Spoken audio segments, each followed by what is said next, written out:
This episode of Marijuana Today Daily is brought to you by our friends over at McCabe Law LLC of Portland, Maine, which is throwing a series of special seminars here in Maine for people looking to get into the state's legal adult use market.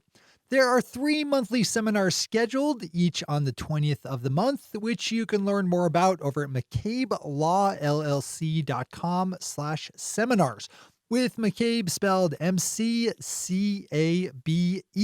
The first one's coming up tomorrow, Tuesday, August 20th, so don't delay in signing up. Good morning, Marijuana Nation. It's Monday, August 19th, 2019, and you're tuned in to episode 779 of Marijuana Today Daily. I'm your host, Shay Gunther, and I'll be walking you through today's marijuana news and headlines. As always, we have a full and busy day of cannabis news in our hands, so let's jump right into it.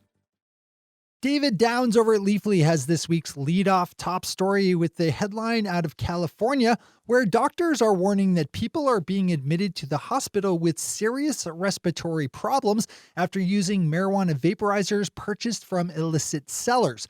Last week, health officials in Hanford, California issued a public warning that people should avoid buying cannabis oil vape carts from unlicensed illicit dealers. While the legal marijuana system's testing protocols certainly aren't perfect, they are far and away better than no testing at all, and generally, consumers buying on the legal market can be assured that they're getting a safe product, even if the THC content may be a few percentage points off. With illicitly sold vape carts, there's no way at all of knowing what's in the cartridge and what kind of technology is built in to vaporize it, because that matters too. From David's reporting, some of the people recently admitted to the hospital after using illicit vaporizers are seriously ill, so this is absolutely something we all need to know about and be on top of. There's a lot of potential harm in bad vaporizers. As always, we have all the news we covered linked to on our website at mjtodaydaily.com. NBC News has picked up on a theme we've touched on recently here on the Daily, with law enforcement nationwide having trouble prosecuting marijuana-related cases because of the 2018 Farm Bill that made industrial hemp legal. The only difference between legal industrial hemp and illegal marijuana is the amount of THC within the plant. So now police and prosecutors are burdened with the responsibility of proving that cannabis related to arrests are actually the kind of marijuana that gets a person in trouble. While it's possible to test marijuana to gauge its THC levels, the costs of doing so and the limited number of labs capable of it means that it's out of bounds for all but the biggest charges. This is a wonderful, awesome, all good, very great story. Open it up and revel. Marijuana Business Daily's John Schroyer closes out today's top stories with a piece about a call issued last week by the FBI for people to send in tips if they know of anyone operating within the marijuana industry in a corrupt way. Whether it's the classic case of business interests bribing public officials for preferential treatment, or something as simple as someone running an illicit cannabis dispensary. John is reporting that Marijuana Business Daily has spoken to people within the industry who have been in contact with the FBI about possible corruption-related cases, so it's not crazy to think we might see some bigger headlines spur out of this one sometime in the future. Those are our top stories for today. It's time for Marijuana Today Daily Headlines Blitz. Before we blitz out in headlines, let's quickly thank our sponsor, McCabe Law LLC of Portland, Maine, which is throwing a series of seminars here in Maine for people looking to get into the state's legal adult use market. McCabe Law is partnering up with the Climate Resources Group and is putting on 3 monthly seminars starting tomorrow, Tuesday, August 20th.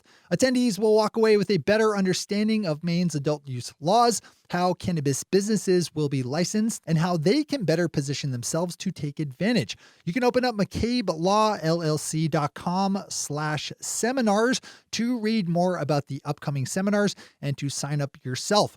That's mccabelawllc.com/seminars, with McCabe spelled MCCABE. Big thanks to Chris McCabe and his team over at McCabe Law for the support that makes today's show possible. All right, time for the Blitz.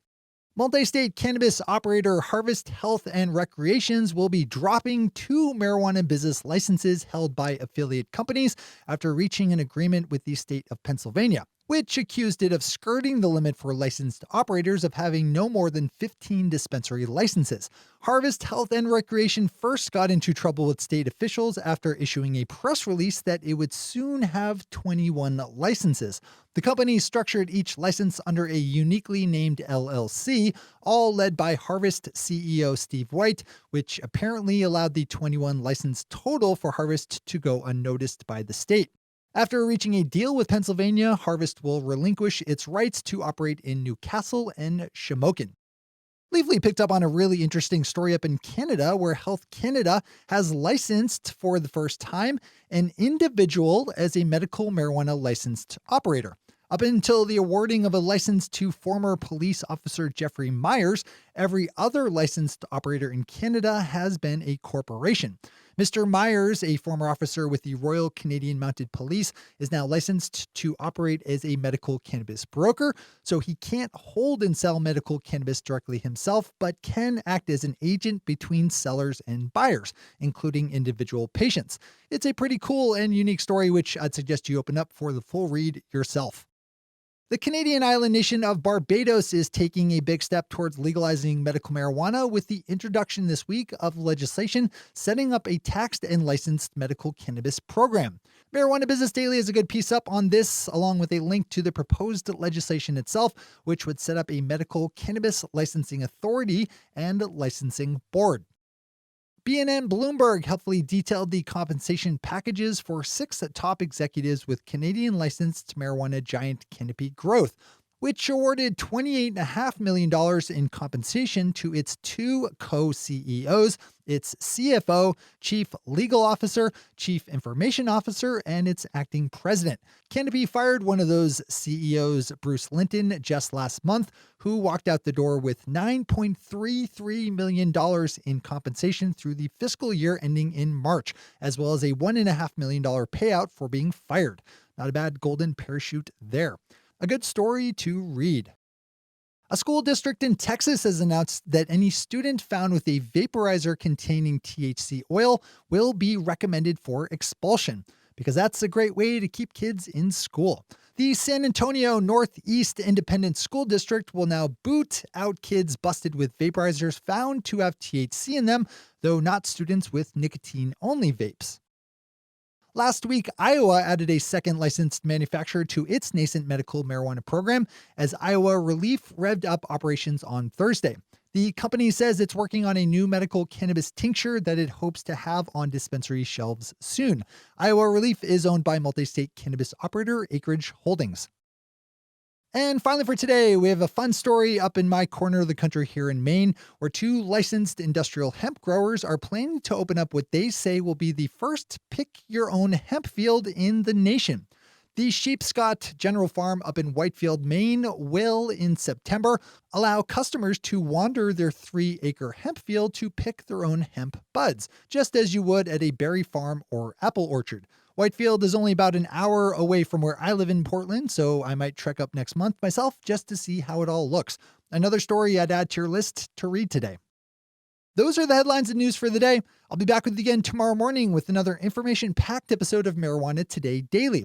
But in the meantime, if you have any stories to share or feedback to give, zip us an email to headlines@mjtodaydaily.com. And while you're clicking around the interwebs, swing over to our Twitter account at mjtodaydaily and visit our website at mjtodaydaily.com to find links to all the news we cover. Thanks to our sponsor, McCabe Law, and to all of our awesome patron listeners for the support that makes this show possible. To join the illustrious ranks of the patron listeners yourself, swing over to our website at mjtodaydaily.com and click on that big blue button at the top of the page that says Become a Patron.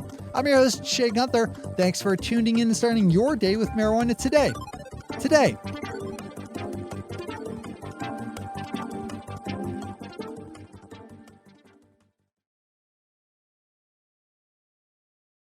One take, Shay. One take.